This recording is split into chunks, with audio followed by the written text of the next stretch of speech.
It's a testing ceremony at the Awakeners Academy. To evaluate the strength and rank of students, the professor calls them one by one to enter a special portal that leads to a room with a specially trained demon heart capable of absorbing and measuring the student's energy. Then it displays their current rank and future potential for the whole academy to see. Most students turn out to be just E rank losers. Some are proud to get D rank with high potential. Then the top genius of the academy steps forward. He's the rich heir of the strongest guild, and everyone is eager to see his results. He enters the room with the heart, completely confident he'll become the biggest sensation and rank number 1 in academy history. He unleashes his power, and outside all the students cheer. He gets a high-tier D rank with the potential to reach S rank someday. His friends are especially proud, convinced this arrogant guy is a rare talent in the world. One of them even laughs at a humble boy named Si Chen, who's next in line. He's sure Si Chen will get nothing but disgrace, but Si Chen just ignores him and steps forward. He enters the room like everyone else, but this time, the demon heart is scared. Si Chen hasn't even used any skills yet, and the heart already shows a high-tier D rank, shocking everyone. Then he uses the weakest skill card he devoured from a monster, and easily reaches C rank. While everyone is still trying to process that, Si Chen goes even further. He switches to a stronger class card, and now the demon heart starts panicking. The moment he releases his power, a storm forms in the sky. The rank display glitches, showing S rank potential. The professors are shocked, but this is only the beginning. Soon, the single S turns into triple S rank, and then the system displays an error due to maximum load. Now the professors are genuinely scared, and they rush into the testing room. When they enter, the entire room is destroyed. The demon heart is fried, completely dead. This has never happened before, so they have no idea what just happened. Meanwhile, our boy casually walks out. He actually devoured the demon heart after accidentally killing it with his overwhelming power. So who is Si Chen really, and why is he so strong? Well, he's a regressor who returned from a future where the entire world was conquered by demons. He was the last survivor, fighting for years, until he finally defeated the Demon King by self-destructing along with him. And then, after a blinding light, he woke up back in the past, in his dorm room. He feels confused and wonders if he has somehow reached the afterlife. But when he looks outside the window and sees people standing there, he slowly starts to realize what has happened. After a moment, it finally hits him that his wish has come true, and he has regressed back in time to his university days from 10 years ago. Just then, a strange hologram appears and informs Chen that the integration of the power of gluttony has been completed. As he keeps staring out of the window, he realizes that he now has 3 years left before the first Demon Lord Wrath descends. He remembers clearly that this Demon Lord was the one responsible for everything that followed. Wrath is the one who opens the gates of hell, and after that the other Demon Lords follow one after another into the human world. Our hero decides that he must find the place where Demon Lord Wrath will appear, and eliminate him before the gates can even be opened. Once he snaps out of his thoughts, Chen focuses on the interface floating beside him, and it now displays his stats clearly. Our hero wonders if this is some kind of game menu or system since he never had anything like this in his first life. Back then, he had only relied on his awakened power, something only 1 in 10,000 people got. The National Awakener University is meant to recruit such potential awakeners,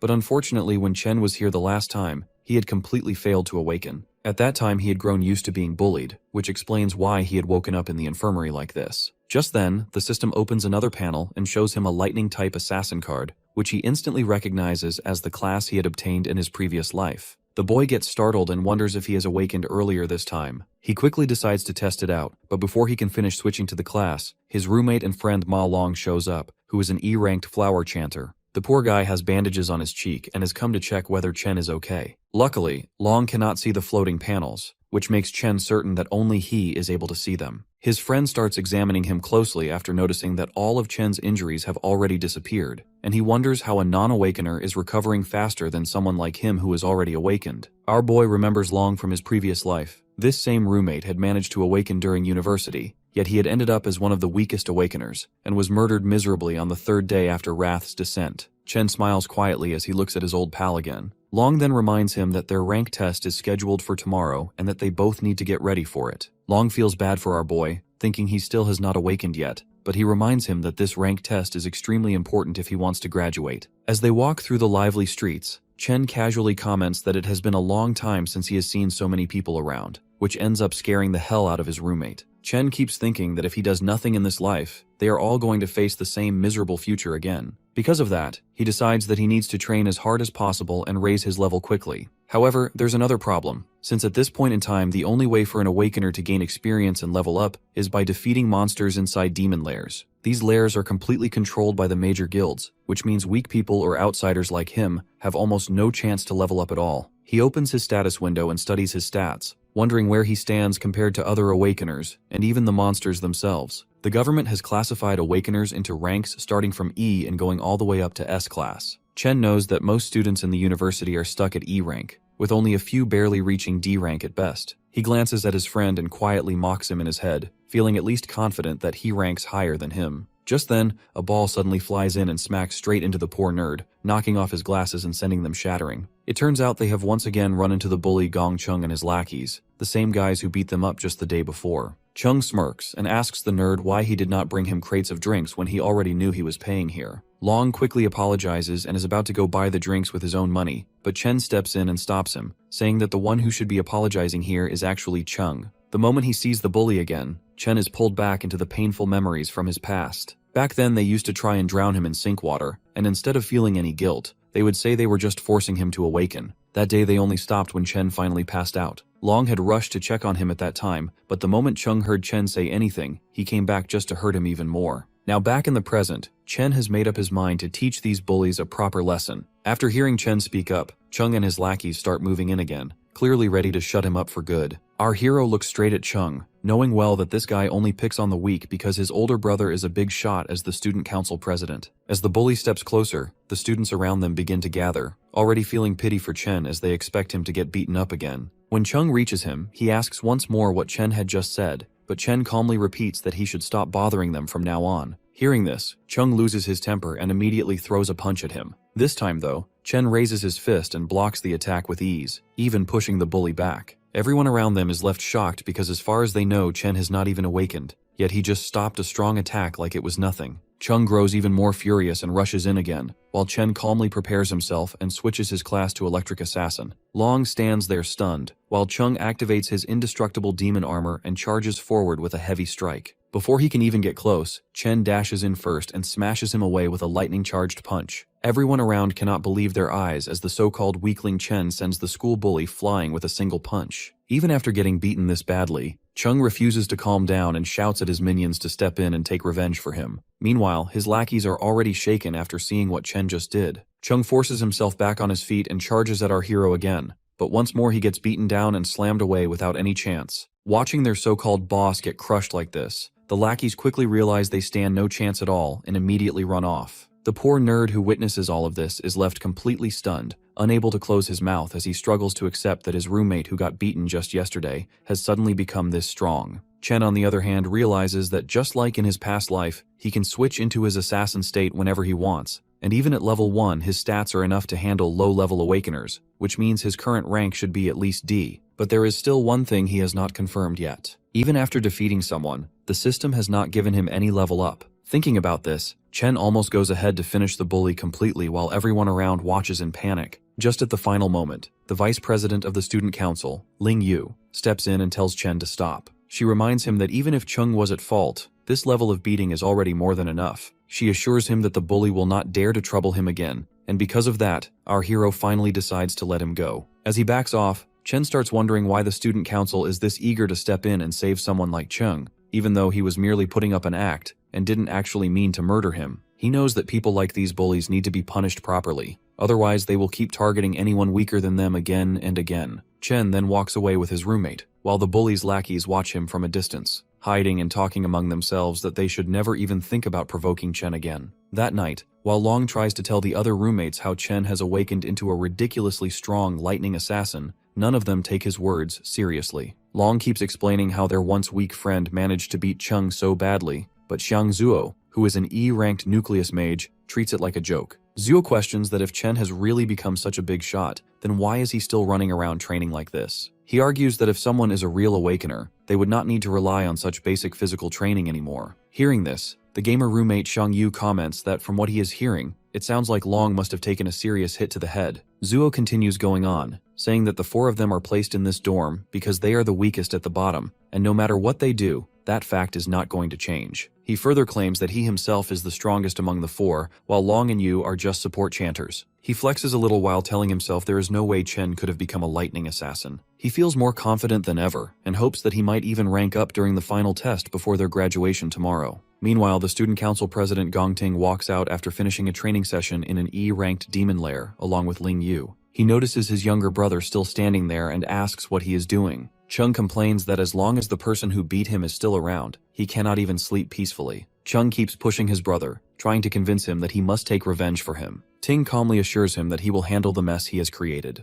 Later at the dining table, the vice president asks Ting how he plans to deal with this situation, and Ting asks her whether the boy is really as strong as his brother is claiming. Ling Yu points out that he already knows there are fewer than 10 D-ranked students in the entire school, and he has already recruited all of them into his club. She further explains that others do not even have access to demon lairs like he does, which means no average guy should be able to stand against him. On the other side, Chen keeps running like crazy while getting drenched in the rain. He sets a target of running 20 full kilometers while carrying a bag loaded with 100 kilos, almost twice his own weight. He understands how important basic training is to raise the upper limit of an awakener's strength, since a stronger body is needed to handle high-level powers. As he runs, he recalls how his only family, his sister, was killed when the Demon King Wrath descended into the human world. The Demon Lord slaughtered countless humans in an instant, and his sister died right in front of him. He sets defeating this Demon King as his first goal, since that moment was the beginning of all the destruction. Chen keeps thinking that if the Demon Lord is already growing stronger, even though there are still 3 years left before his arrival, then he needs to outpace that growth if he wants any chance of winning. Just then, his sister Si-yoon calls him. Hearing her voice again after so long leaves him completely silent for a moment. His sister explains that she could not call earlier because she was busy with a competition,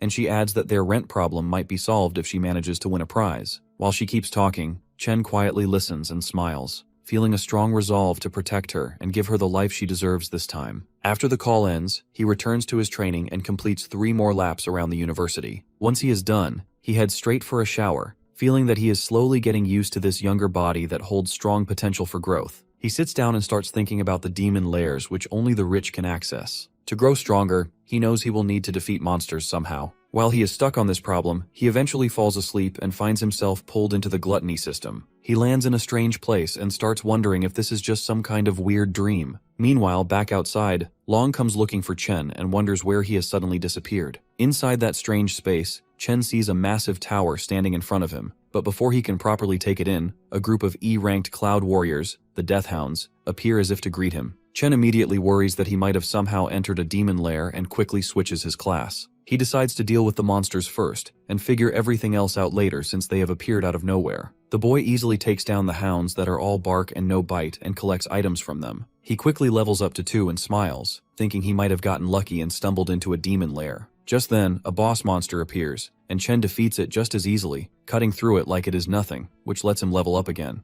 The experience points he gains from the boss are much higher compared to the normal mobs of the same level that he defeated earlier. Right after that, the boss monster's body gets marked as devourable, making Chen wonder what that even means. He recalls the gluttony power he saw earlier in the system panel and reaches out his hand to test it. The devouring completes instantly, and the monster gets absorbed into a card. Chen is left stunned as he realizes he can turn defeated monsters into usable classes. He quickly understands that this is the same kind of ability the Demon Lord Lan Yu had, and the thought that he now holds a power similar to that of a Demon Lord leaves him shaken. Naturally, in this world, everyone is born with only a single class, apart from some who could have 2, but now Chen could hold as many classes as he wanted. He wonders what he did to gain this kind of insane power, and what the demonic tower standing in front of him really is. As all these questions pile up in his mind, a strong sensation hits him, and a demon appears holding 2 S-ranked blades in its hands. The demon is clearly S-rank, which means Chen has no real chance of defeating it. Chen knows he is badly outmatched, yet he summons a lightning sword to put up a fight as a gamble to save his life.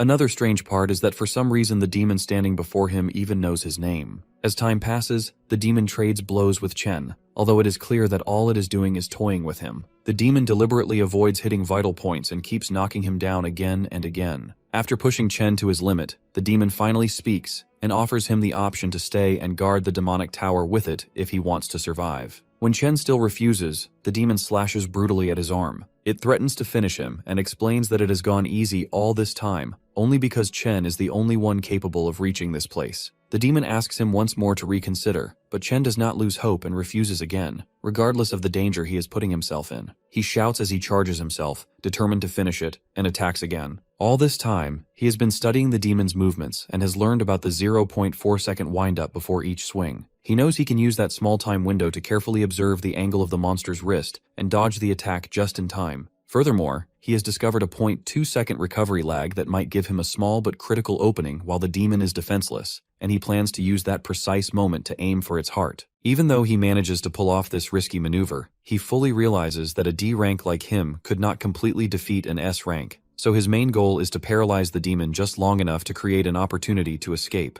He does exactly that, and then rushes toward the only light source he can see, hoping it might be an actual exit from this place. However, just as he reaches the source, it suddenly vanishes, and the demon informs him that it was merely an illusion, and that the exit he had been thinking about does not exist anywhere in this place. The demon further explains that this palace is not actually a demon lair at all, yet he expresses appreciation for how quickly the boy was able to identify flaws in his attacks. The demon is finally revealed as the Purgatory Rakshasa, and comments to Chen that he is indeed the one who can bring hope. As Chen carefully studies the demon's body, he realizes with a start that he has seen this exact appearance before on the demon lord Lan Yu. Our hero flashes back to the battle where everything finally came to an end. The last fight he fought before the regression, his opponent was no ordinary demon. During their clash, the creature first transformed into a dragon, then repeatedly switched its class into other terrifying high-tier monsters. It wielded scorching magma, poisonous vines, and lightning even more powerful than his own. Out of all those transformations, however,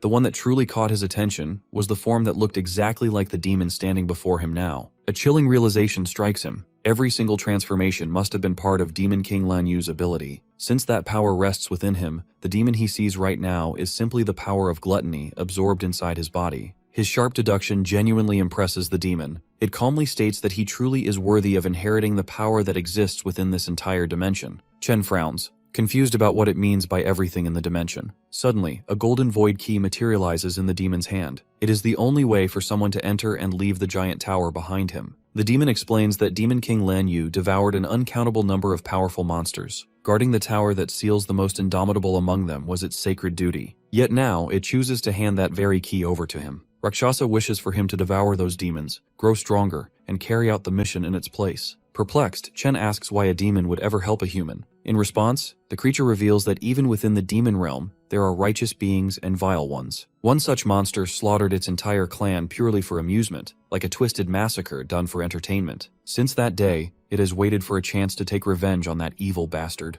Now, it believes it has found the one capable of granting that wish. It tells our boy that someone was right about him being their best hope for vengeance. Chen immediately asks who that person is. The demon only replies that all answers await inside the tower, speaking in a cryptic tone like some ancient sage. With its final words, it offers up all of its remaining energy to him. In return, the demon informs him that he must rise to become the strongest human walking the planet. It will not be an easy task to devour every single one of those ferocious beasts lurking inside the tower. Against him, each of those cunning creatures will still be a tremendous challenge to overcome. The demon delivers its final warning, declaring that only someone with an unyielding hunger to grow stronger deserves Purgatory Rakshasa's power. That is the motivation required to slaughter every demon king in existence. With that, his body compresses into a blazing sphere of energy for Chen to consume. He immediately shoots up 8 levels and acquires 2 of Rakshasa's swords. Without hesitation, he accepts the mission, vowing to carry out the fallen Star Warrior's final wish as promised. On top of the stat boosts, he unlocks the ability to absorb power from dead humans and demons alike, along with gravity manipulation. By morning, he slowly opens his eyes, waking inside the dorm like any other normal day. He suddenly bolts upright when a loud voice echoes through the room. His roommates are already preparing and tell him to get moving too if he plans on reaching school in time. When he notices his body is completely unharmed and intact, he questions whether everything he experienced was only some bizarre dream. However, his updated stats confirm that is not the case at all. Everything he witnessed carried over. After jumping from level 2 to level 10 overnight, he cannot help but wonder what rank he now holds. Just then, his roommate begins poking fun at him. He brings up how a certain someone was shamelessly praising him the other night, going on about how cool and insanely powerful he supposedly became.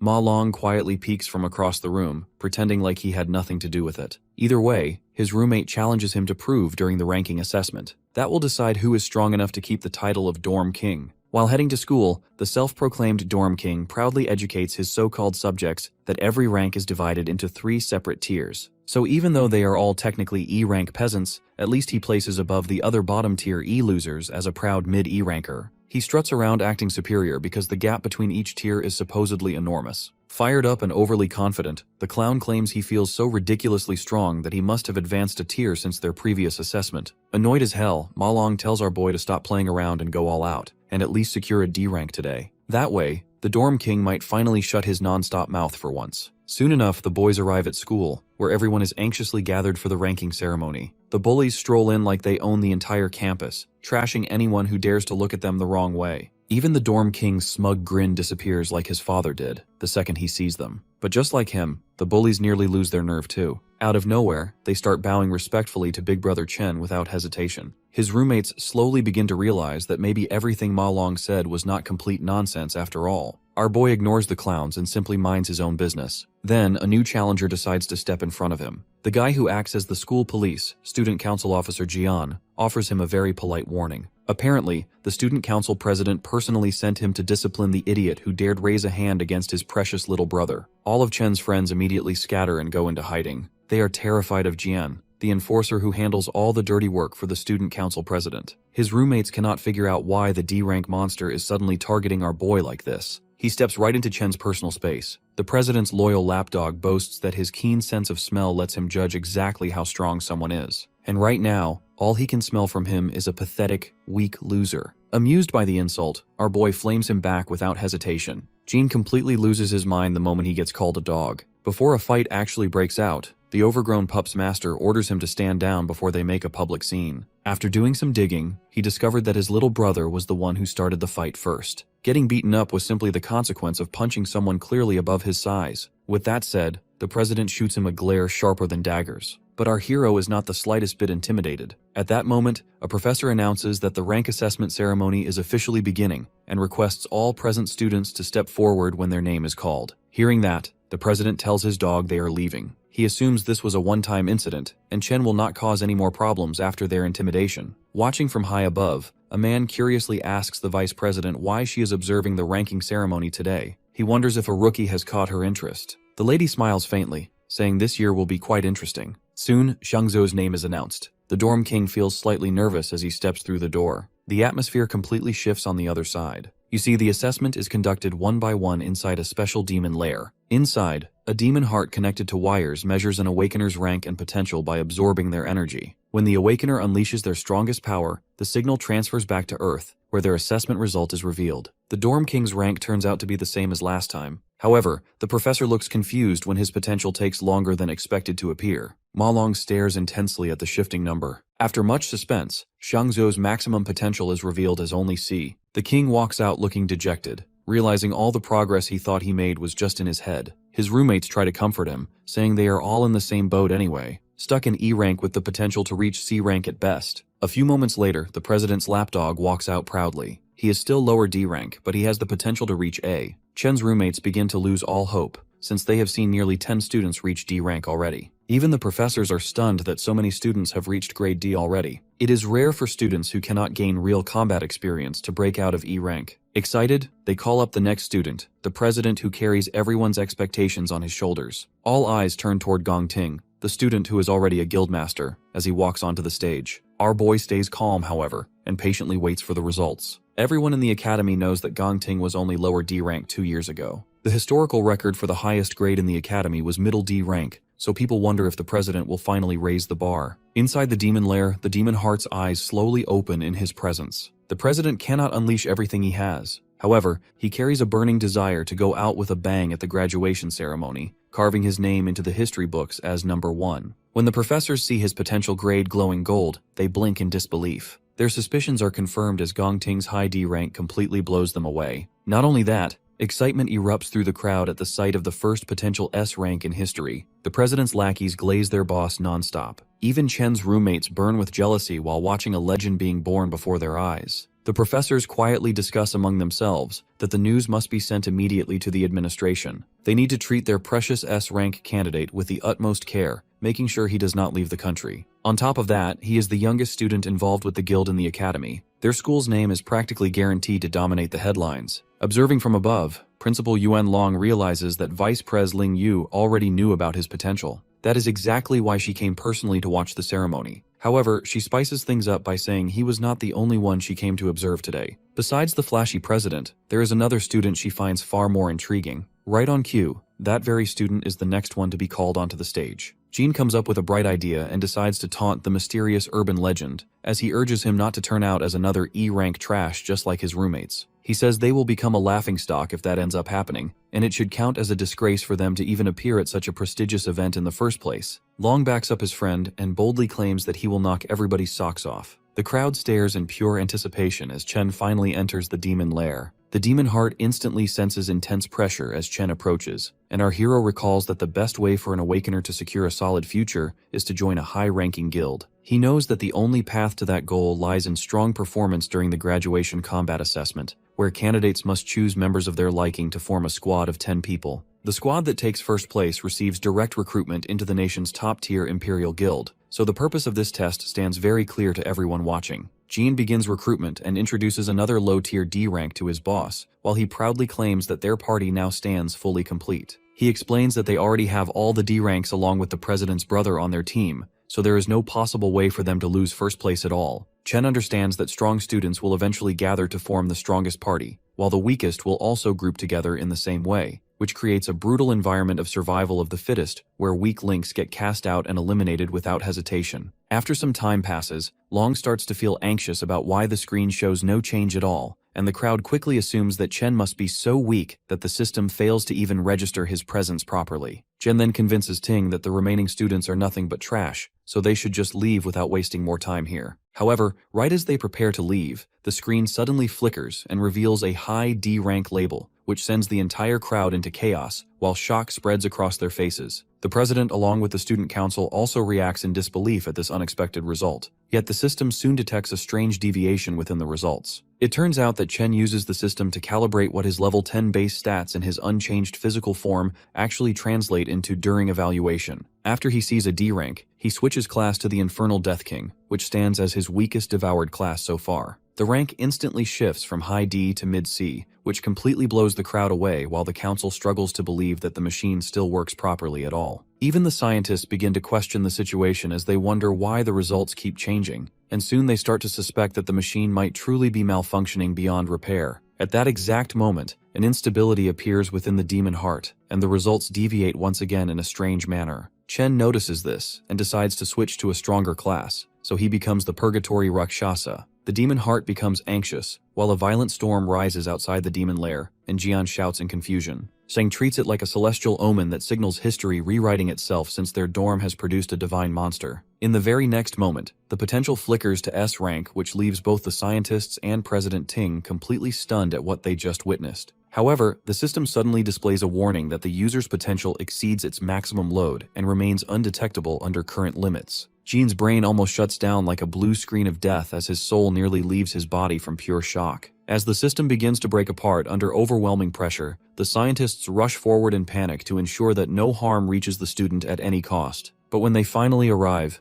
they freeze in disbelief as they find a shriveled raisin sitting where the demon heart once existed, since it burned out completely from extreme overuse. It becomes clear that Chen may have scared it a little too much, yet he still ends up devouring it and gains the ability to view anyone's rank while also receiving warnings about potential dangers nearby. He walks out of the demon lair and feels pleasantly surprised as every person's rank appears before him, but then he quickly notices that the president has hidden his true potential as well and turns out to be nothing more than a mediocre C rank at best. The scientists walk out in an awkward manner and inform everyone that the demon heart has suffered a heart attack due to extreme strain, so they must suspend further testing for now. They label Chen's stats as a probable error and announce that a full report will go to the higher authorities for review. The remaining students receive instructions to return the next day for their assessment, since a new device will be arranged for testing by then, without further issues. On the way back, Chen's roommates start to hype him up and treat him like an absolute gigachad after what he just pulled off in front of everyone. Jean clearly fails to handle the jealousy and calls Chen a fraud, while he demands compensation for breaking the machine and wasting the council's time like a sore loser. Just as Chen reaches his patience limit and prepares to fry the guy on the spot,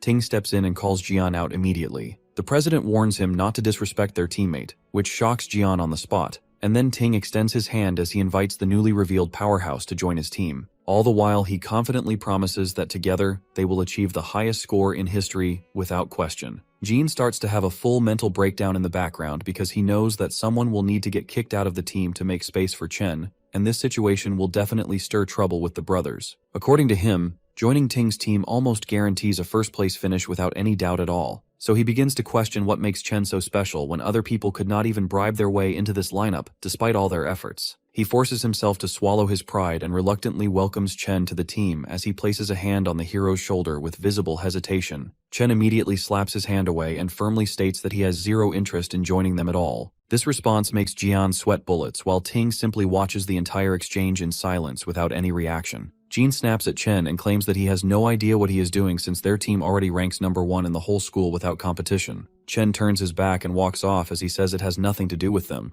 and he calls their entire group too noisy to deal with for even a moment. He tells them not to bother him again, and Jian starts to boil with anger and pure contempt right after that humiliating dismissal. The entire school quickly begins to gossip about Chen's refusal, and most assume that he plans to take first place all for himself after that mid-tier C rank reveal. The whole school now gets a perfect show to enjoy as drama starts to unfold in real time. Meanwhile, Chen's roommates fully enjoy the look of complete humiliation that spreads across Jian and Ting's faces after that public rejection without mercy. The president calmly tells Jian not to worry if Chen has his own plans, while he keeps his composure intact. At the same time, the principal, who had been watching the whole ordeal, lets out a deep sigh of disappointment since the boys refused to team up as he originally hoped. He wanted them to cooperate and break a new school record together, but Ling insists that the situation becomes far more interesting this way instead. She explains that Ting grew up with a silver spoon in his mouth, so this kind of refusal will register as a direct declaration of war in his mind without any doubt. She reminds the principal that their president is not someone easy to deal with under any circumstances once his pride takes a hit like this. Jean continues to complain and claims that Chen has an inflated ego just because of a test error that showed a C rank,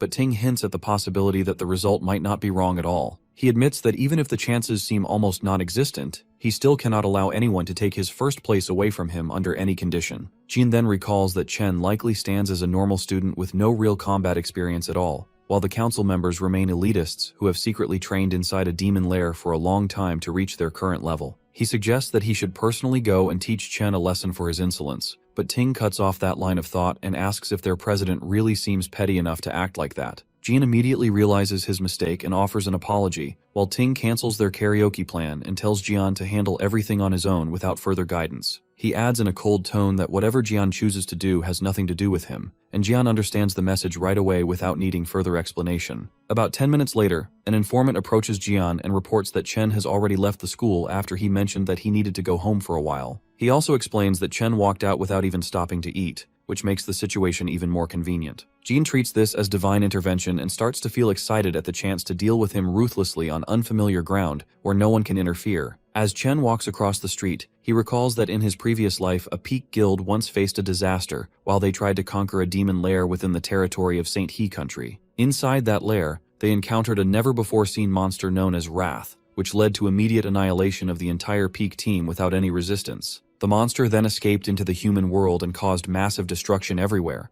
and although that memory remains incomplete, Chen stays determined and forms a plan to locate that same demon lair in this life. To begin this plan, Chen needs a large amount of money, so he heads toward the Mithril Monster Exchange Center without any hesitation. He recalls that this exchange center under the Mithril Guild later becomes the largest material trading hub in the entire country in the future timeline. In this world, the strength of an awakener gets judged based on the quality of equipment and weapons they possess, and the exchange acts as a crucial link for buying and selling such items. However, for Chen, this place simply serves as a quick and easy method to earn some money for now, before he moves on with his bigger goals. So he walks right in and presents a few fangs to the broker, who examines them with intense scrutiny and clear suspicion. He asks how a student like him managed to obtain such an item, so Chen calmly explains that it dropped from a monster he defeated earlier. The broker reacts with surprise and claims he has never seen such an item before, but his assistant steps in and explains that the fangs come from E-class monsters called Beast Sangson. She recalls that records mention these fangs can craft an E-grade cloud-type scepter, or they can be ground into powder for various uses. The arrogant broker cuts her off and drops the fang back on the table as he claims that an E-grade item has very limited value anyway. He begins to brag that their exchange operates as a VIP system, where they deal only with awakeners who have identity and high status in society. He states that he only handles D-grade items and above, and uses that as justification for not recognizing such a low-tier E-grade item at all. In his mind, he complains about the lack of high-grade customers lately, and sees no benefit in dealing with someone low-tier, since it will not help his promotion chances. He calls the whole situation a nuisance, and tosses the responsibility toward his assistant Li without another thought as he steps aside. She politely hands Chen an envelope of cash, and asks if he requires help with anything else beyond this transaction. Chen checks the amount of 18 grand and decides it will handle his rent problems for now without much stress. He then takes out the glowing greatsword that he obtained from the Purgatory Rakshasa, which immediately captures her full attention. Although she has never seen anything like it before, she estimates that it must be at least a B-grade item, or possibly even an A-grade one at best. The broker walks back in with raised brows and dismisses her claim as pure fantasy since A-grade items usually cost around 1 million. He argues that he has worked there for many years and has never witnessed anything even close to an A-grade item in reality.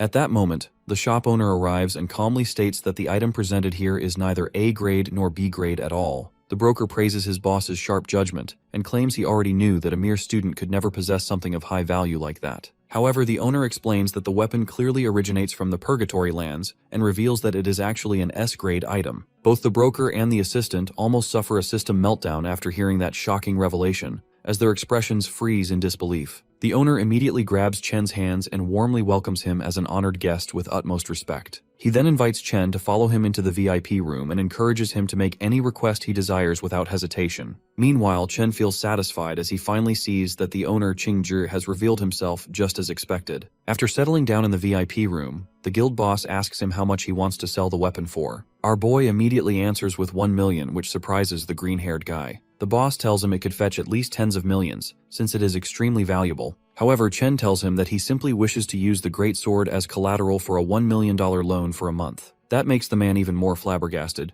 as he realizes our boy is extremely smart and wonders who exactly he is. Chen continues, saying he will pay the capital amount in 30 days and the additional interest the month after. Before answering, the guild boss tells the girl to step outside so the grown-ups can discuss business. After the coast is clear, the man states that he knows Chen is from the National Awakener University, whose seniors are about to graduate. He continues, saying that he knows the graduation test will take place in 30 days and that the reward will be 1 million. The guy then directly asks our hero if he is completely sure he will ace that test. The guild boss then pulls out his Sherlock side and realizes that Chen is in dire need of money and would not be here unless it was his last option. In the end, he declares that he will lend him 1.5 million immediately, with absolutely no interest. Putting his hand forward, he smiles and says that this will be the start of a beautiful friendship. Chen is left speechless by the display, and the man even reassures him that he will not let a single word leak out from this room. He simply asks that in return, our boy should come to this guild whenever he wants to trade something else. Chen thinks to himself that this man managed to figure everything out so easily, yet still did not try to scam him. He now understands why the guild boss becomes a big shot in the future. Our boy then shakes his hand while thinking that he needs strong allies if he ever wants to defeat the Demon Lord. A few moments later, the contract is completed, and the money is sent to his account instantly. The guild boss then asks if he needs to borrow a weapon for the tournament since he just gave his away. Even though he does not have any S-rank gear, he still has plenty of high-quality A-rank equipment to choose from. Chen tells him not to worry, then simply summons the other greatsword he obtained earlier, leaving the guild members completely blown away. With that, our boy takes his leave, while the guild boss immediately promotes the pink-haired girl to supervisor for securing such a high-level client. Before Chen leaves, he realizes that he forgot to buy something and turns back toward the counter. A few hours later, he is now standing in front of a bus stop. He recalls that in his previous life, he struggled a lot to get to the top and people treated him like trash. He worked endless shifts just to make ends meet, and the two siblings had to live almost like homeless people to make it through each month. Yun managed to get into her dream university back then, but she gave it up and told herself the campus was too far from her dear brother. But in reality, she was afraid of putting more financial burden on him. Coming back to the present, he wonders why she has not shown up yet and starts looking around. Just then, a voice calls out to him, calling him stupid for searching near the entrance instead of the exit. Pulling along her huge suitcase, she tells him they are broke again because the rent drained everything. However, our boy just stands there in complete shock, since it has been 7 years since he last saw her. She tells him to help her with her stuff. Getting no response, she waves her hand in front of him, trying to snap him out of it. At that moment, Chen suddenly rushes forward and hugs her tightly, catching her by surprise. After a few awkward moments, she uses the forbidden poking technique to break free from his grip, while she lectures him for nearly suffocating her. She tells him he has been acting pretty sus lately and wonders if his crush has finally rejected him, but he brushes it off. The two then start walking while she continues to yap about her exams. Even so, Chen feels more than happy to listen to everything, telling himself he will never let anything happen to her in this life. Meanwhile, in an alleyway, a few thugs wait around for something. After confirming that our hero will pass through here, Jian tells his goons to stay low until their target shows up, then ambush him together. Getting a crazy smile on his face, he tells himself that he will definitely punish the guy for what he did. One of the thugs asks him if they would get in trouble if the situation escalates from here. The Cloud Assassin tells him that he initially wanted to teach that guy a lesson, but his recent encounter has really pissed him off. Recalling how Chen humiliated him, he tells the trash bags to leave something for him and swears that he will teach our hero a lesson that he will not forget. Jean goes off about how he is the best Cloud Assassin there is, and starts drooling as he imagines the look on his target's face. Coming back to our hero, Yun reminds him that he has been acting really strange and wonders if it is because of the exams. She plays it off and says that a weakling like him should not think too much about it. The sister reminds him that he always told her to keep going no matter what, and leave the rest to fate. Trying to lift his spirits, she starts singing a motivational song as they walk into the alley. Chen feels pleasantly surprised that she managed to notice that he changed so easily, but realizes that she does not know that he has awakened his powers and has become rich. Hearing his confident reply that he is fine, she wonders if it is just his male pride speaking. Yun shakes her head while she thinks that her brother is finally becoming a man. Meanwhile, in the distance, one of the thugs tells Jian that there is a girl with their target. That makes the guy extremely excited since the alley has no cameras, and Chris Hansen cannot catch them. However, our boy instantly senses the evil intentions and realizes that it is those same scumbags from the student council. Taking out some off-brand AirPods, he places them in his sister's ears and tells her to listen to a song he recently started to enjoy that catches her off guard since he never listens to music, but she decides to go along with it to understand him better. He then turns around and stares daggers at the scumbags who are slowly advancing. While the music plays in the background, the fight finally begins as the thugs rush forward. Chen immediately switches to his lightning class and recalls that it has been 7 years since he lost his only family and only now, just reunited with her. Filled with anger, he wonders from which magician's hat these guys pulled their audacity from and dashes forward like a bolt of lightning. Our hero smashes his leg into the first one and sends him flying back while the others start sweating. He then charges his fist and delivers free knuckle sandwiches to 3 in a row before finishing the 4th one with a brutal knee strike. One brave trash bag tries to attack, but Chen simply grabs his hand and breaks it like spaghetti. The guy screams in pain only to receive a quarter-pounder fist straight to his nose. Seeing his comrades get thrown around, Jian freezes in shock and wonders how the hell did our boy become so strong. Chen does not stop there and continues to throw haymakers left and right as he makes his way toward the Cloud Assassin. As he finally reaches him, Jian tries to gaslight himself into believing that he is the strongest assassin there is, and that he cannot lose. Being the good Samaritan he is, our hero brings him back to reality with a devastating punch that sends him flying back. However, he does not stop there as he rushes forward and unleashes a combo of punches that knocks several teeth loose. The Cloud Assassin rolls across the ground like a tumbleweed on steroids and crashes into a wall. He tries to open his eyes only to see the devil himself staring right at him. Our hero then looks down at Jian, now stripped of his dignity, and reminds him that he already told the piece of trash to stay away from him. Staring straight into his soul, he asks the brainless scum if he cannot even understand basic human speech.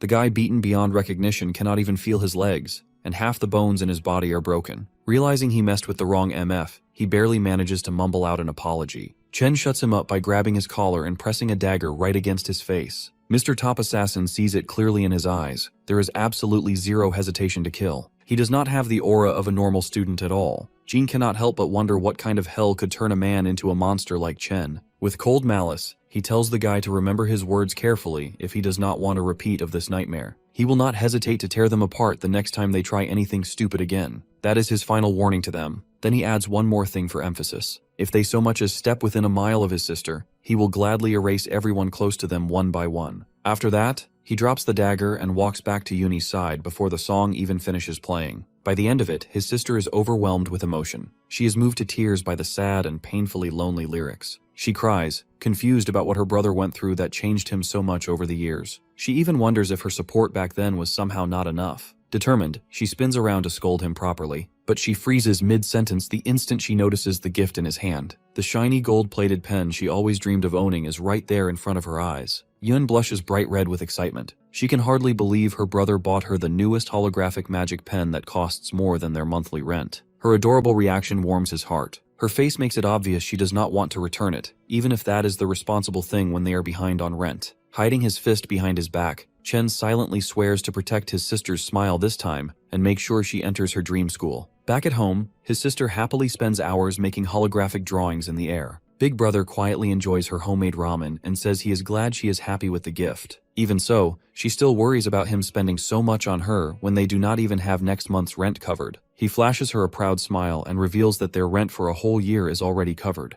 Big Brother brags that his little business venture with a friend has been doing great lately, but Yoon Yoon is sharp and shoots him a highly sus stare. She is clearly not buying his convenient business story. With that said, she does not push him further. She cannot even remember how much time has passed since her big brother laughed so openly like this. She gently pats him on the shoulder and makes one simple request. Whatever he is secretly doing, he needs to make sure he does not burn himself out. Meanwhile, at a quiet aquarium, the President Ting shares some shocking news with his cousin. The best doctors in the city have declared that Mr. Top Assassin is critically injured beyond recovery. Over half the bones in his body are shattered beyond proper repair. Him fighting Chen was already something the president did not expect. But the horrifying condition of his body after the fight is even more shocking. His cousin reacts coldly. She is only disappointed that the number of strong graduate students joining his team will now be lower. But the president is just as ruthless, replying he will actually perform better without that burdensome NPC weighing him down. Then, their uncle and the academy's director of employment speaks up. Gongxuan calmly delivers his report on our hero's recent move. His detailed investigation regarding the chaos from the ranking ceremony has finally arrived. There is no doubt about the results, and Chen truly ranks higher than the student council president. That revelation catches the former top student completely off guard.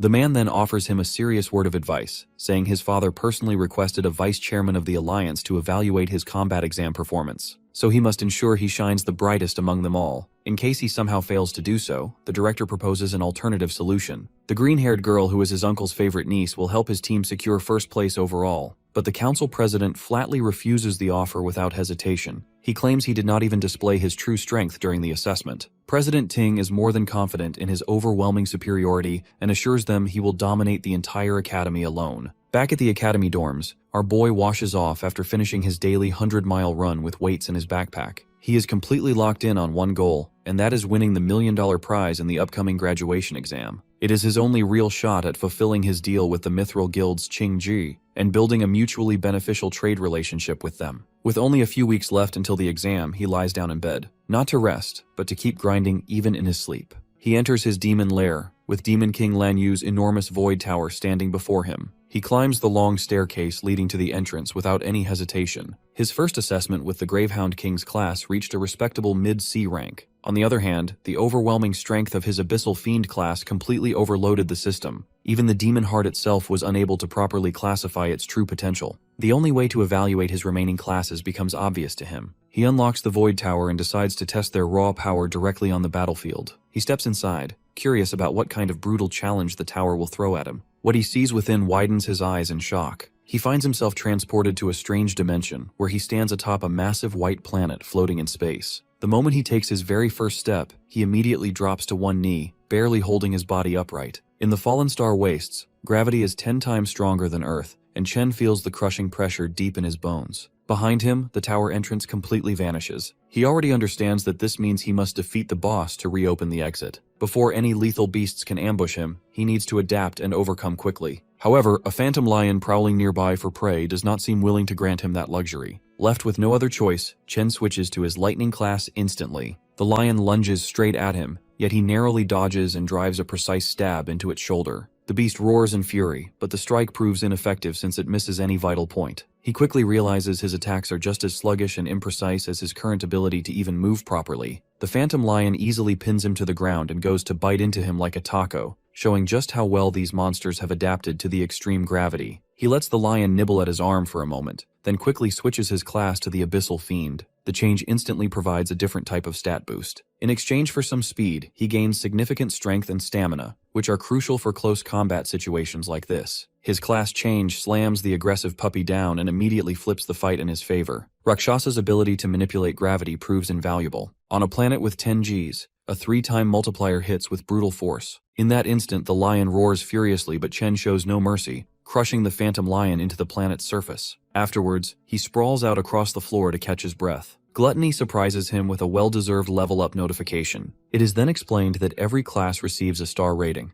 The number of stars indicates how much the stats change when switching to that class. Purgatory Rakshasa has the most stars of all his available classes. Despite that advantage, he just fought for his life against a B-rank phantom lion in this class. It becomes clear he has a long way to go before reaching its potential triple S rank. Next, he is annoyed to see that Gluttony does not even give him the option to devour the creature. This monster was also clearly not the floor boss, since an exit should appear once he defeats the actual boss. Just then, a massive door opens behind him. Dozens of glowing eyes peer out from the darkness. Reality hits him like a truck. All the effort it took to defeat a single phantom lion is nothing compared to what is coming next. Countless B-rank monsters pour out of the door, clawing and mauling him from every direction. Only now does he fully understand what Rakshasa warned him about. The demon said there are ruthless beasts within the tower, and that his path would be paved with endless pain and suffering. But the demon also instructed him to endure everything, to adapt and grow stronger. Soon, Chen jolts awake from his sleep, feeling as if he just survived the worst nightmare of his life. Everyone else in the room remains deep in sleep, completely unaware that he just experienced the agony of having his flesh torn apart by monsters. Our hero finally realizes that the Purgatory's Void Tower is not some shortcut to instant leveling. He is only at the very start of a long, grueling, and painful journey. Weeks pass by until it is finally time for the Academy's graduation exam. Many VIPs are there to observe the promising new batch of students. New minimum requirements are also announced for team composition, where at least one high E-rank student must be included in each party. The moment for forming teams arrives, and it is declared that all students can now see each other's ranks. This allows everyone to quickly decide who to recruit for their party. The students are arranged in order of rank, from the highest to the lowest. But Ma Long immediately notices something odd. Chen himself is confused to see his name sitting all the way at the very bottom. All eyes turn to him as the others wonder how a near-grade C awakener could possibly be at the lowest spot in the class. The jealous students immediately start talking trash, confident that his high rank was a fault in the assessment. Still, even they cannot deny that his strength is real, and having him on their team would definitely boost their scores. Council President Ting remains silent as murmurs circulate about the fool who must be regretting his choice to reject the president's kind offer. The man behind this scheme is his own uncle Gong Xuan.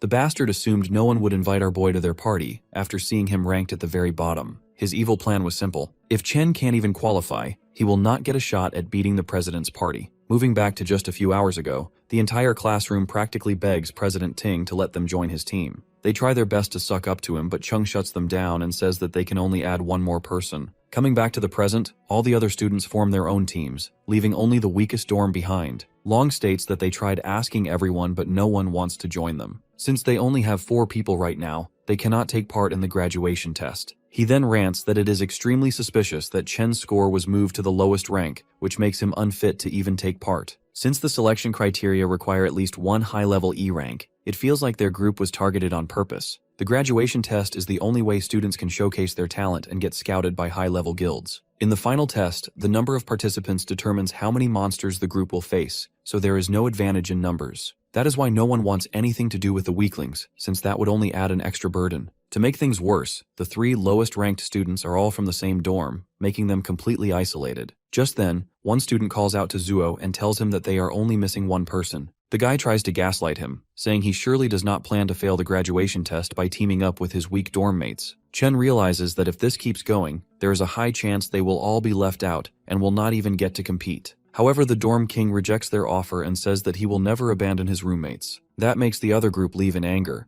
but he still lectures them not to underestimate others. Checking the student list, Long announces that nearly everyone has already formed their teams. They only need one more person, but no one is willing to join them. Meanwhile, our boy stares at the director and realizes that the guy shares the same family name as the student council president. Seeing such underhanded moves, Chen wonders if Gong Xuan really thinks he is that big of a threat. Not losing hope, he declares that he will definitely take part in the tournament and activates his lightning ability. Since the others are being so open about their hostility, he tells himself he does not need to hold back either. Aura farming like a pro, he steps forward while the officials in charge are surprised by the sudden display of power. Even his dorm mates begin to wonder what is going on. Our hero recalls that all Awakener schools have a special custom. To create a competitive environment, students can challenge anyone at any time. Even though it may look like showing off, this is a way to display one's strength and get recognized. In situations like this, many people would refuse to fight in the first place. However, he knows that the student council president will not back down, so as long as he defeats the blonde, everyone will want to team up with him. Just then, a girl appears at the door and calls out to our hero, asking if he still needs someone on his team. She continues and says that she also wants to take part in this year's graduation test. The vice president adds that she reached D rank back in middle school, so she will not disappoint him. His dorm mates start going crazy, wondering how he even managed to get such a beautiful girl on his side. Chung and Ting both look confused, wondering what is happening, while the director nearly chokes on his water.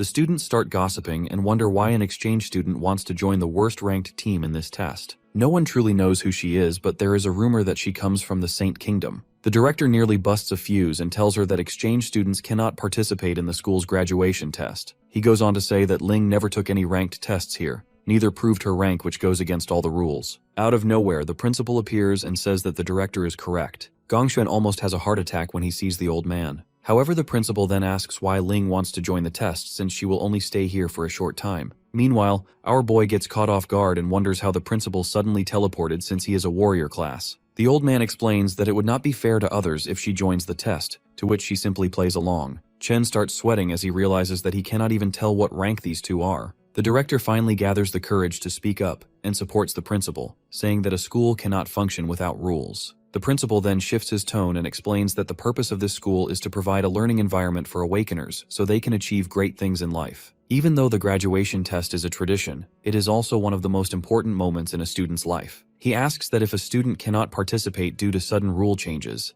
how will the school make up for that loss? The director starts sweating heavily and wonders if he has finally been exposed. He begins to question if the principal is doing all of this just for the kid. Realizing that it is not worth the trouble, he decides to back down. The guy tells himself that since the strongest students have already formed one team, they should easily win the assessment anyway. The man bows to the principal and apologizes as he admits that they overlooked how this system could prevent some students from getting their chance to grow. The director then announces that even lower-ranked teams and groups with less than 5 members can now participate in the tournament to ensure fairness. The 4 dorm mates finally form their team and celebrate that they can now take part in the graduation test. Sitting in the back, the principal tells Ling that she seems way too interested in the kid. On one side of the test, the student council president leads the team of the strongest players. On the other side, Chen leads the 3 weakest players. This makes the old man very curious about which cave they will choose and how many points they will score in the end. The official then announces that all captains can now choose which devil cave to enter. Just then, his tablet dings, catching him off guard since one captain has already made a choice. Everyone starts losing their minds when they see which cave Chen selected. His dorm mates also panic and tell him to quickly change his mind, asking if he even understands what he just did. However, our boy remains silent as he continues to stare at the screen. During the graduation test, groups of students enter a devil's cave and earn points for defeating monsters. Defeating monster lords and short completion time each give separate points, and the dungeon's difficulty determines how many times the total is multiplied. An F-rank dungeon can give up to 75 points, while an E-rank dungeon can give a maximum of 100 points. The team that gets the highest score gets scouted by the Imperial Guild, and the top player receives a reward of 1 million yuan. Coming back to the selection room, the students discuss that the highest score in history was 90 points, which the current leader of the Imperial Guild achieved. Even clearing an E-rank dungeon requires at least 3 solid D-rank fighters on the team. This year, Ting's team might actually be able to surpass that record. The display then dings and informs everyone that someone has already chosen a devil's cave. The guy gets shocked when he sees that our boy has chosen a D-rank dungeon. No one has ever cleared a D-rank dungeon before, and everyone starts wondering if this was a mistake. Long asks our hero if he hit his head or something while the dorm king completely loses his mind at what he is seeing.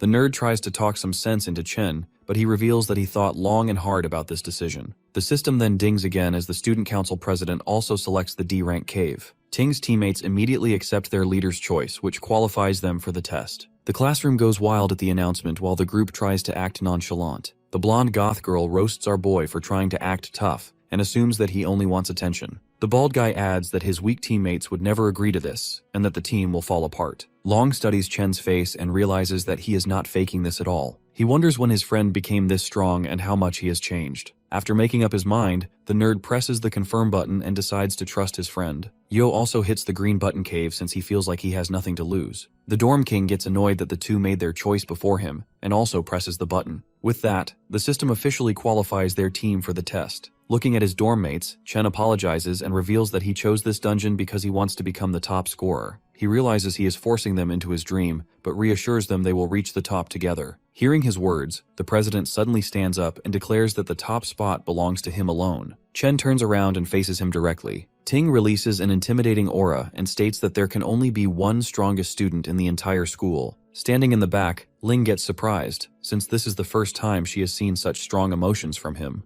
The clash between the two of them is now out in the open. The principal feels proud that the students are so fearless, but Ling feels uneasy that our boy chose a D-rank cave, which even a C-rank cannot clear alone. Even though a student can earn 150 points from a D-rank cave, the difficulty is far too high. On top of that, his teammates are not well suited for it either. The principal adds that they only have about a month left, and it will not be possible for them to improve enough in such a short time. Even so, he still hopes for the best. The story then moves forward 2 weeks to the training grounds where everyone lies exhausted on the ground. Long asks why they are doing physical training while everyone else is using simulation training. Chen made them go through all kinds of exercises, which left them extremely frustrated. Our hero explains that simulation training is of no actual help at all. When someone enters a devil cave for the first time, their mind goes blank, and the only thing that saves them are their instincts. All this training is meant to improve their physical strength so they can move faster and react better. The best training would be to enter a real dungeon and gain experience, but commoners like them can only dream of that. Only the elites get such opportunities, and they were never ordinary people to begin with. Even then, those elites will do everything they can to make sure commoners never catch up so they can stay on top. Those guys have access to resources that commoners spend their entire lives trying to obtain. The Dorm King then asks what ordinary people are supposed to do in that situation.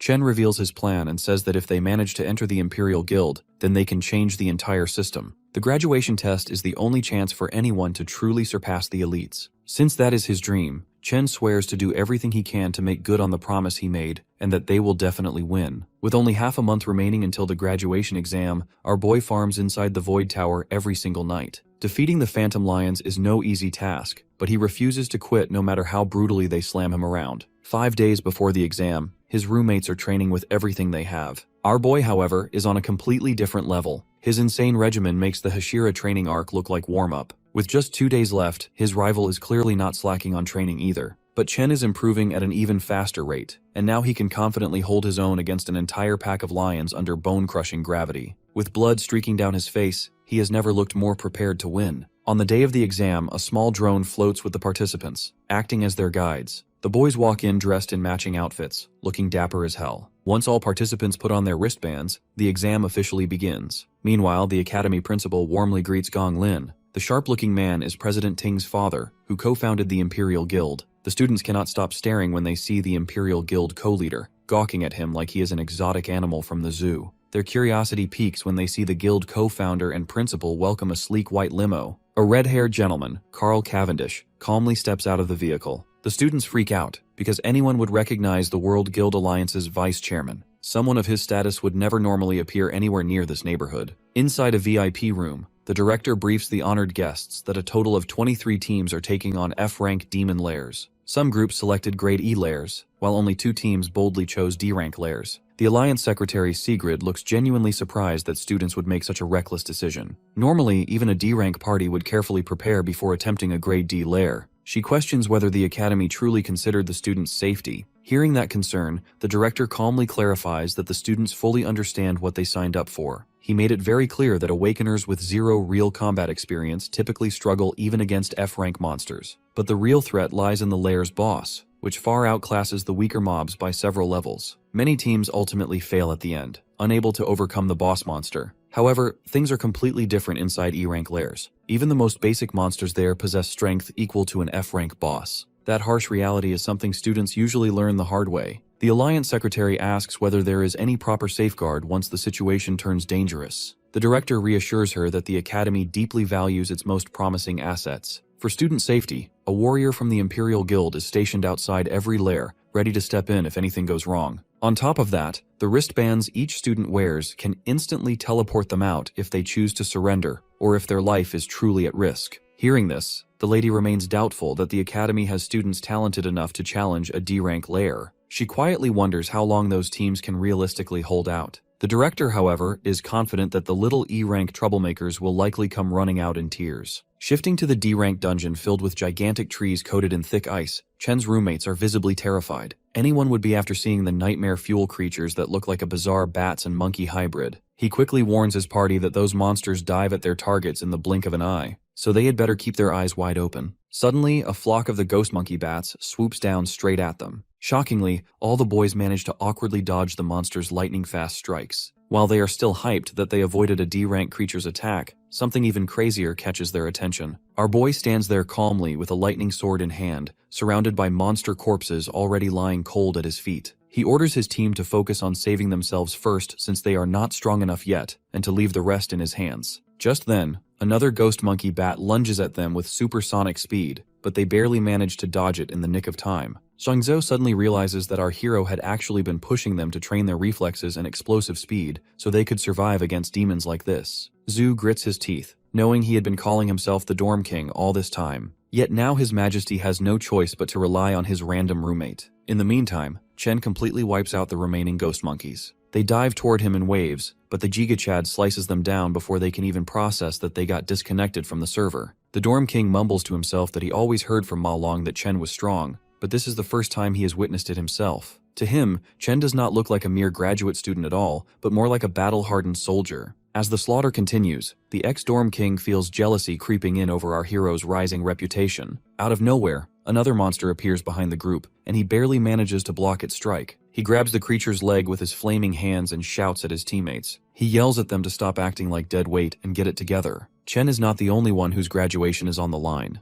The others stare at him, surprised by his sudden determination. Inspired by the Dorm King's stubborn will, Shangzhou casts his Flora Chant, Vine Lock, and successfully entangles the monkey bat. But to his shock, the creature breaks free almost instantly and even kicks Zuo in the process. Long casts his Cloud Chant, Frostbite Breeze, which only slows the monster slightly, so they decide to combine their attacks. Working together, they manage to restrain the creature briefly and shout for the Dorm King to seize the chance. He charges up a nuclear burst flame bullet which fires a direct hit, but it barely leaves more than a few toasted hairs behind. He fires several more flame bullets at the demon, but nothing seems capable of putting it down. Shangzhou and Long are already close to their limits. The Dorm King decides he cannot afford to hold back any longer. He gathers his strength and unleashes a converged burst flame bullet straight at the monster, triggering a massive explosion. When the smoke clears, only a charged skeleton remains. The drone announces that they have successfully eliminated a D-class ghost monkey bat. The three of them collapse onto the ground, completely drained. They are thrilled that they managed to defeat a D-class monster on their own. Our boy walks over, slightly surprised, and they immediately ask if he saw them take it down. The monster leaves behind a single finger bone as loot, and Zuo casually claims that killing it was a piece of cake. Chen congratulates them anyway, and soon the drone declares that all mobs inside the Devil's Cave have been cleared. Watching the feed, Director Gong nearly loses his mind at the sight of the trash students with zero real combat experience defeating a D-level threat far beyond their inferior ability. The rest of the staff intentionally remain silent. Meanwhile, Vice Chairman Cavendish's assistant calmly praises Chen for his outstanding performance. He thinks to himself that Chen's aura reminds him very much of an old friend.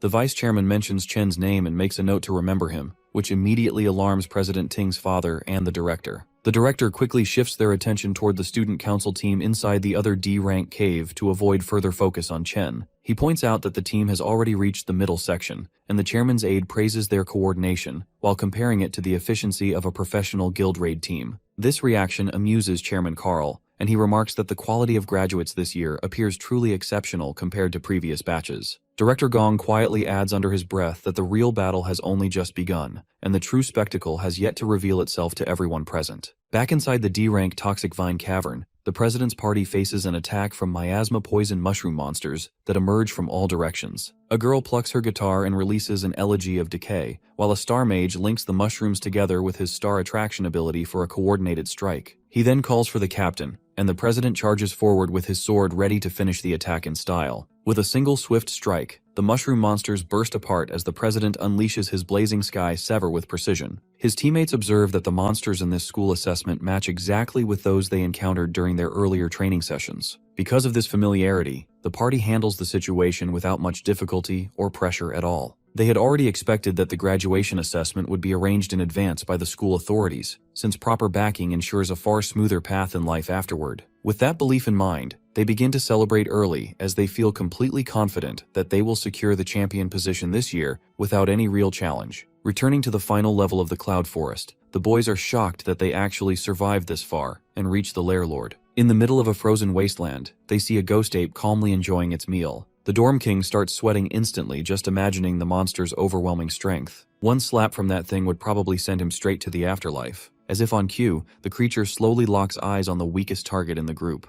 Ma Long freaks out, and that single scream is enough to trigger the beast. The giant ape launches itself toward them in a terrifying leap. The boys sprint away like their lives truly depend on it. Meanwhile, Chen charges forward without hesitation. He jumps straight into its massive face with a brutal kick, then chaining together relentless blows, juggling its body around. He ends the fight by ripping it apart into chunks of minced monkey meat. That savage display leaves his party stunned in awe. Even so, Chen feels irritated that not even D-rank monsters are giving him good experience. The loot is disappointing as well. Out of nowhere, he hears his teammates shouting excitedly that they found giant mana stones. It seems the giant ape was hoarding them inside a hollow tree trunk. His friends practically drool over the unexpected treasure and eagerly reach out to grab the crystals. Chen shouts a warning, but he is a second too late. The instant their hands touch the mana stones, a blinding flash erupts outward. In mere seconds, the entire area is sealed in ice. Shangzuo, Lo, and the drones are fully frozen by the Arctic blast. Back in the VIP room, the live broadcast abruptly cuts off. The sleazy director smirks, as if he was waiting for this outcome. He expected high-rank monsters to set traps like this, and it was only a matter of time before Chen and his group of amateurs stumbled into one. Vice Chairman Cavendish looks displeased, clearly concerned about the students' safety. The director fakes regretting Chen's failure and claims there is no choice but to extract them immediately. The principal disagrees. He argues that they are not in immediate danger, since the wristbands will activate if the students' vital signs become abnormal, and none of them have thought of giving up. He believes only the participants should have the right to decide when they give up. Back inside the dungeon, Ma Long shivers in the biting cold. Out of everyone in the party, he is the only one who avoided being frozen, thanks to his class's naturally high resistance to ice. Just then, Long hears a bone-chilling laugh and spots a skeleton-like ice monster that seems to stare straight into his soul without mercy. He recognizes it as the lord of that lair, and recalls seeing it mentioned in the monster compendium before. He quickly remembers that it is actually a cloud mage that controls both defensive and offensive abilities with ease, while it manipulates ice and snow without any effort at all. He also recalls that the creature before him, which enjoys killing prey through prolonged torture, is known as the Bone King of Remains. He realizes that the ice bomb was nothing more than a trap, so he turns around and runs without hesitation to save himself. Long understands very well that he cannot handle a C-class lord monster like this on his own under any circumstance. He rushes toward Chen in an attempt to free him, but an ice attack strikes his leg before he can even reach his target in time. The Bone King laughs at his misery, while his bracelet sends out a warning signal that informs him his leg has been completely pierced through. It offers him the option to abandon the exam, but Long refuses to give up hope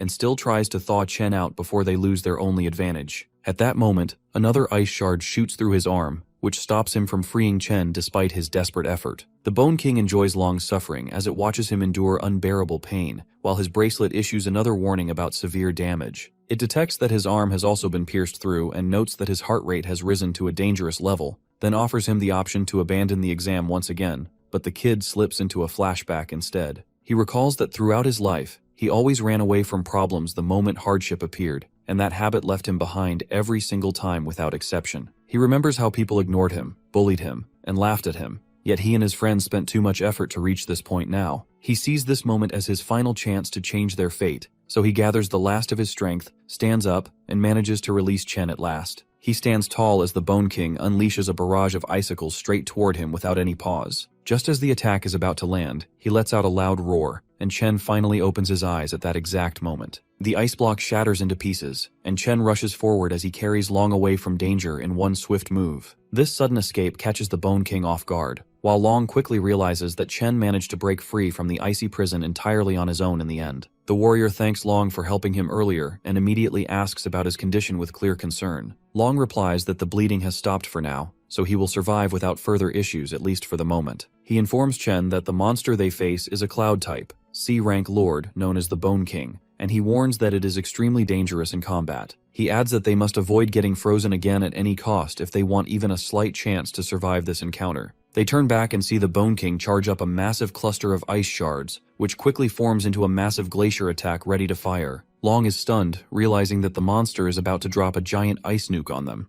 and in the next instant the bomb crashes down and covers everything in blinding white. The monster begins to laugh, but the sound suddenly stops when it notices that both of them still stand alive after that devastating attack. Chen switches his class to the Doomflame King and activates a Cloud Warrior Frost Body, which grants him complete immunity to cold damage. The transformation also boosts all his resistance stats within cold environments, which turns the battlefield into his advantage instead. The Bone King lets out a horrified shriek, and even Long feels confused as he watches his friend, who was supposed to be a Volt Assassin, turn into a Cloud-type warrior instead. He questions whether Chen might be one of those rare prodigies who can awaken 2 different classes at once without restriction. Chen simply apologizes for misjudging the situation earlier, and admits that he dragged his friends into a dangerous fight because of that mistake, so he switches class again into an abyssal fiend. He then pulls out his Purgatory Warrior sword and faces the Bone King with full intent to end the fight right there. His best buddy's jaw drops wide open at that sight. Normally, all Awakeners are born with a single class they can specialize in, but among them exists an ultra-rare chance that someone possesses 2 classes simultaneously. These dual classers are so scarce you could count them on one hand. That kind of exclusivity turns them into treasures every major guild desperately wants. However, that alone isn't what shocked him. He watched closely and realized that Chen is not using 1, not 2, but 3 completely different classes. On top of that, each of those classes are in a league of its own. In his abyssal fiend form, Chen's stats surge at an insane rate. His overwhelming physical strength launches him off the ground like a rocket. He rockets forward with explosive momentum toward the boss, whose smug grin vanishes under our boy's killing aura. In a single clean motion, he slices the bony bastard like a knife through butter, leveling up to 17 and obtaining a rare loot drop. Staring at the shattered skeleton's lifeless remains, his friend is still stunned that he just one-shot a C-rank lair lord. Our guy casually reminds him that the others are still frozen solid in ice. Ma Long suddenly has an oh crud moment, and realizes he completely forgot about his other homies during the entire boss fight. He sprints off to thaw the others out before they turn into forbidden ice cream. After he leaves, Chen notices that he has the option to devour the Frostlich King. With no one around to witness it, he quickly absorbs the fallen lair lord and acquires the Cloud Mage class. Thanks to the boss's Arctic Nova blinding every drone in the area, no one will discover his hidden ability. Then, out of nowhere, he receives another surprise notification. His Lightning Assassin class levels up as well, allowing him to add a star to enhance one of his stats.